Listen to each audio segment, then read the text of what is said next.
Atlas Perkop, o livro de anatomia nazista. Professor de anatomia, o austríaco Eduard Perkop se tornou reitor da Universidade de Viena em 1938. Quando estava lá, aprimorou um importante trabalho de 20 anos, a coleção Topographische Anatomie des Menschen, ou Atlas de Anatomia Humana Topográfica e Aplicada, também chamado apenas de Atlas Perkop. Segundo o Journal of Biocommunication, os 7 volumes do Atlas são considerados uma obra-prima científica e artística. Afinal, suas 800 ilustrações, que foram produzidas por 4 artistas, são tão detalhadas que muitos médicos não conseguiriam fazer diversas cirurgias, e consequentemente salvar vidas, sem consultar a obra.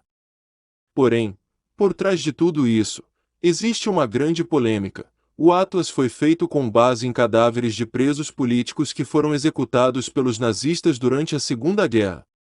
Com esse fato, surgiu-se a discussão: será que usar o Atlas está de acordo com a ética médica? Como explica a matéria da Galileu, Perkop se destacou no meio acadêmico devido ao apoio que prestou ao partido de Adolf Hitler.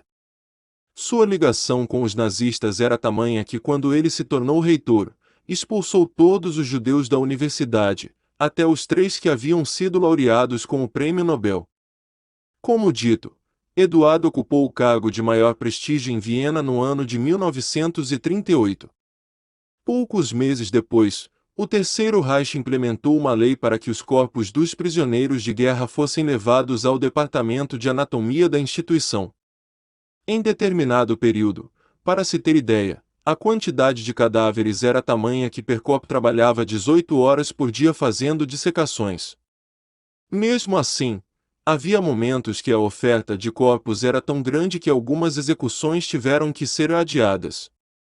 Conforme diz Sabine Hildebrand, da Harvard Medical School à BBC, cerca de metade das ilustrações do livro foram feitas a partir de corpos de gays, lésbicas, dissidentes políticos, ciganos e judeus. Em 1937, quando a primeira edição do Topographische Anatomie des Menschen foi publicado, as assinaturas dos ilustradores Eric Lepierre e Karen Dresser continham suásticas e os raios que são símbolo da SS, a força paramilitar nazista. Até depois do fim da guerra, outra edição do Atlas de 1964 ainda apresentava as assinaturas originais com os símbolos hitleristas. Entretanto, ao longo dos anos as escritas foram atualizadas e toda referência nazi foi retirada. O Atlas passou a se tornar um best-seller, com milhares de cópias sendo vendidas em diversos países. Para se ter ideia de sua demanda, o livro chegou a ser traduzido para 5 idiomas. Mas sem nunca fazer referência ao seu passado brutal. Por todo o seu detalhismo, a obra ajudou a salvar milhares de vidas durante todo esse tempo. Mas no início da década de 1990, a verdade sobre o autor do Atlas veio à tona e toda a discussão começou. O livro deixou de ser comercializado em 1994.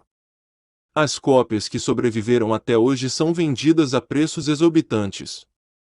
A BBC, a cirurgiã Susan McKinnon, que já consultou o livro para concluir uma operação, diz que se sente pouco confortável com a origem do livro, mas ressalta que seu trabalho não seria o mesmo caso não pudesse consultá-lo. Já o sobrevivente ao Holocausto Joseph Pollack, rabino e professor de Direito da Saúde, afirma que o livro é um enorme enigma moral, pois se trata de uma obra feita do mal real, mas muito útil, que pode ser usada a serviço do bem. Susan concorda com a afirmação, e explica que nada se compara com os detalhes mostrados no Atlas. Conforme conta, o livro lhe ajudou a descobrir quais dos muitos pequenos nervos que percorrem nosso corpo estão potencialmente causando a dor. Mas revela que só faz o uso do mesmo quando todos os envolvidos do procedimento cirúrgico estão cientes das obscuras origens da publicação. Quando me dei conta da origem sangrenta e maligna desse Atlas, comecei a mantê-lo guardado em meu armário da sala de cirurgia. Em 2018, Pollack escreveu um responsum, como se fosse uma resposta acadêmica que tem base na ética médica judaica, junto com o historiador médico e psiquiatra Michael Grodin, sobre se seria certo ou não usar o Atlas, se baseando em experiências como a de Sousa. Com isso, chegou-se à conclusão de que grande parte das autoridades judaicas concordou com o uso para salvar vidas, contanto que a história do Atlas fosse mais difundida, o que eles enxergam como uma forma de recuperar parte da dignidade perdida pelas vítimas. Veja a doutora McKinnon. Ela não conseguiu encontrar um nervo, e é a melhor em sua especialidade. O paciente disse a ela: "Quero que minha perna seja cortada se você não conseguir encontrar." E ninguém quer que isso aconteça, diz Polak à BBC. Então, ela engoliu em seco e pediu para trazerem o Atlas de Perkop. Ela encontrou o nervo em minutos por causa dessas ilustrações. Ela me perguntou, como especialista em direito da saúde, sobre a questão moral da situação. E eu disse a ela: se isso vai curar essa pessoa e dar a ela sua vida de volta, então não há dúvida de que o Atlas pode ser usado.